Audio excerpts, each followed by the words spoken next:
Assalamualaikum warahmatullahi wabarakatuh. Perkenalkan kami dari kelompok 16. Di sini kami akan mempresentasikan rencana untuk PKM kami yaitu dengan judul Implementasi Jalur Evakuasi Ramah Difabel untuk Mewujudkan Sekolah Inklusi Bencana di SLB YKK Pacitan. PKM yang ingin kami laksanakan di sini yaitu adalah PKM PM atau PKM Pengabdian Masyarakat. Next.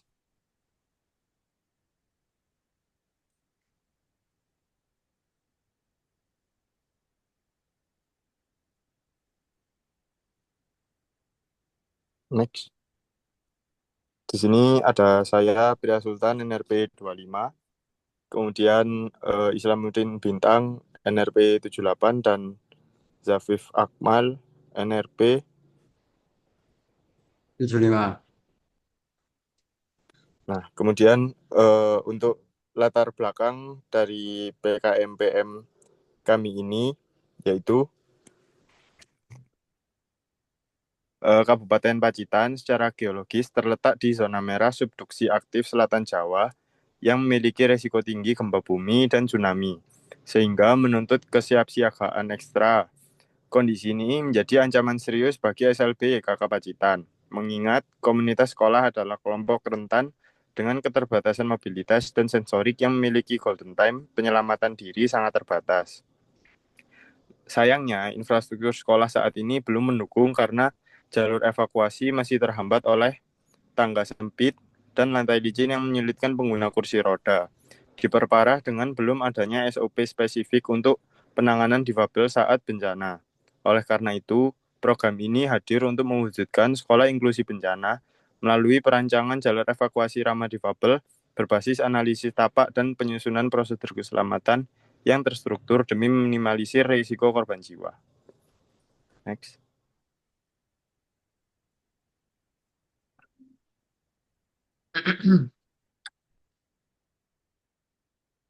Kemudian untuk rumusan masalahnya, yang pertama bagaimana kondisi existing jalur evakuasi bencana di SLB YKK Pacitan ditinjau dari aspek aksesibilitas bagi peserta didik difabel.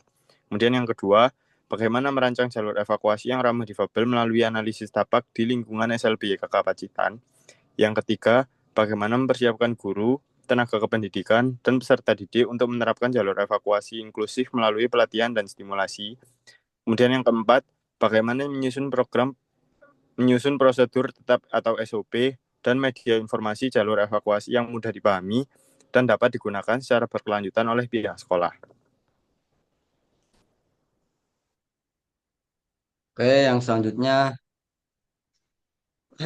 yang selanjutnya yaitu ada tujuan program. Yaitu di sini ada dua jenis tujuan, yaitu tujuan umum dan juga tujuan khusus. Jadi yang pertama tujuan umum yaitu untuk mewujudkan SLB YKK Pacitan sebagai sekolah inklusi bencana melalui penerapan jalur evakuasi ramah difabel berbasis analisis tapak serta peningkatan kapasitas warga sekolah dalam melaksanakan evakuasi yang aman, cepat, dan inklusif. Kemudian untuk tujuan khususnya, yaitu yang pertama, mengidentifikasi dan memetakan kondisi awal jalur evakuasi, hambatan fisik, serta kebutuhan khusus peserta didik difabel di SLB YKK Pacitan.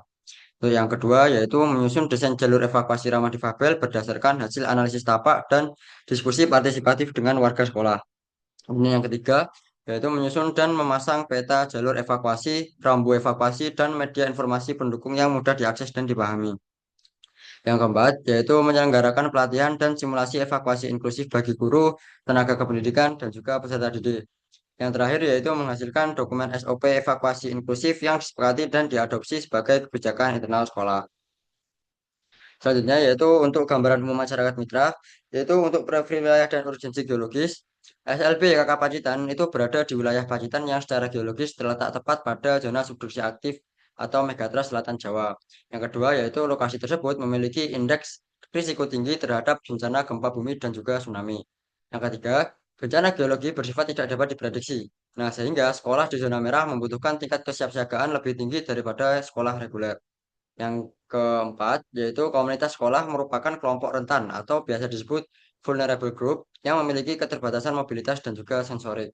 Yang terakhir yaitu waktu emas atau golden time penyelamatan diri saat gempa menjadi sangat krusial mengingat kondisi keterbatasan dari siswa difabel. Kemudian ada karakteristik siswa dan kompleksitas evakuasi. SLB YKK Pacitan melayani siswa dengan berbagai jenis disabilitas, yaitu ada tunadaksa, tunanetra, tunarungu, dan juga hambatan intelektual. Nah, keberagaman jenis disabilitas menciptakan kompleksitas tinggi dalam manajemen evakuasi. Kemudian, siswa tunadaksa memiliki hambatan mobilitas, sehingga memerlukan infrastruktur yang mendukung aksesibilitas horizontal ataupun vertikal. Selanjutnya, yaitu siswa tunanetra dan tunarungu menghadapi keterbatasan dalam menerima peringatan dini berbasis audio maupun visual. Kemudian, prosedur evakuasi standar tidak dapat diterapkan secara efektif bagi seluruh kelompok disabilitas tanpa adanya adaptasi. Yang terakhir yaitu dibutuhkan sistem evakuasi yang dipersonalisasi untuk menyesuaikan kebutuhan mobilitas dan juga sensorik masing-masing siswa. Oke, selanjutnya yaitu eh, evaluasi kondisi infrastruktur sekolah. Infrastruktur SLB umumnya menghadapi kendala dalam memenuhi standar bangunan tahan gempa yang inklusif. Di lokasi mitra diperlukan audit keselamatan terhadap elemen bangunan, yaitu seperti lebar koridor, kemiringan rem, dan juga kualitas dan kerataan permukaan lantai. Selanjutnya, hambatan fisik seperti jalur sempit atau tidak rata dapat menjadi penghalang serius bagi kursi roda saat situasi panik. Selanjutnya, penting untuk memetakan potensi hambatan fisik di jalur evakuasi. Kemudian, ketersediaan fasilitas mitigasi pasif seperti rambu evakuasi visual dan taktil perlu divisualisasi ulang sesuai standar aksesibilitas universal. Yaitu yang terakhir, untuk evaluasi kondisi, yaitu validasi kelengkapan penanda evakuasi sangat penting untuk menjamin kemandirian siswa saat proses penyelamatan. Kemudian selanjutnya untuk kebutuhan penguatan kapasitas mitra, yang pertama, pendidikan mitigasi bencana inklusif di sekolah sering belum dilaksanakan secara terstandarisasi. Kemudian yang kedua, guru dan juga pendamping memiliki peran vital sebagai koordinator keselamatan saat bencana. Yang ketiga, ketiadaan SOP khusus evakuasi di Babel dapat menyebabkan proses penyelamatan tidak terarah. Kemudian yang keempat, siswa difabel membutuhkan metode simulasi khusus atau evacuation drill yang menyesuaikan kemampuan motorik dan juga sensorik mereka. Kemudian, simulasi inklusif diperlukan untuk membangun respons spontan, memori otot, dan kesiapan psikologi siswa saat bencana. Yang terakhir, program ini bertujuan mengatasi kesenjangan antara tingginya risiko bencana di Pacitan dengan minimnya sistem mitigasi bencana sekolah yang inklusif dan juga terstruktur. Oke, selanjutnya. Baik, selanjutnya metode pelaksanaan. Di sini dibagi menjadi 5 tahapan. Tahap pertama adalah observasi dan analisis tapak. Pada tahap ini, kami melakukan pengamatan langsung terhadap kondisi fisik bangunan dan lingkungan sekolah untuk mengidentifikasi potensi hambatan pada jalur evakuasi, seperti lebar koridor, kondisi rem, dan permukaan lantai. Kemudian tahap yang kedua adalah asesmen kebutuhan khusus peserta didik. Tahap ini dilakukan melalui wawancara dengan guru pendamping serta observasi aktivitas harian siswa untuk memahami kebutuhan evakuasi yang berbeda pada setiap jenis disabilitas. Selanjutnya, tahap ketiga yaitu perencanaan desain jalur evakuasi dan penyusunan SOP. Berdasarkan hasil analisis tapak dan asesmen siswa, kami menyusun rute evakuasi yang lebih aman, mudah diakses, serta prosedur evakuasi yang jelas dan inklusif. Selanjutnya pada tahap keempat adalah instansi fasilitas fisik, seperti pemasangan guiding block, penanda jalur, dan rambu evakuasi yang mudah dipahami. Selanjutnya tahap terakhir yaitu simulasi dan evaluasi. Pada tahap ini dilakukan latihan evakuasi inklusif untuk menguji keefektifan sistem yang telah dirancang, sekaligus mengevaluasi kesiapan warga sekolah dalam menghadapi situasi bencana. Next.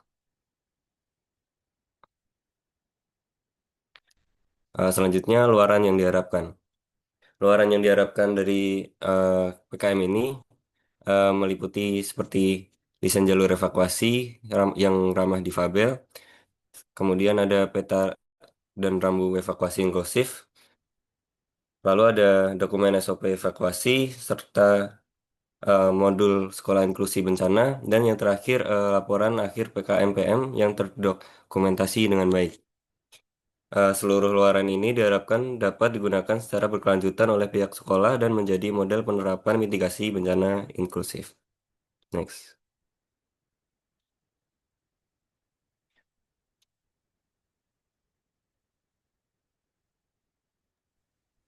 Baik, mungkin sekian yang dapat kami sampaikan dari kelompok 16. Kurang lebihnya kami mohon maaf. Wassalamualaikum warahmatullahi wabarakatuh.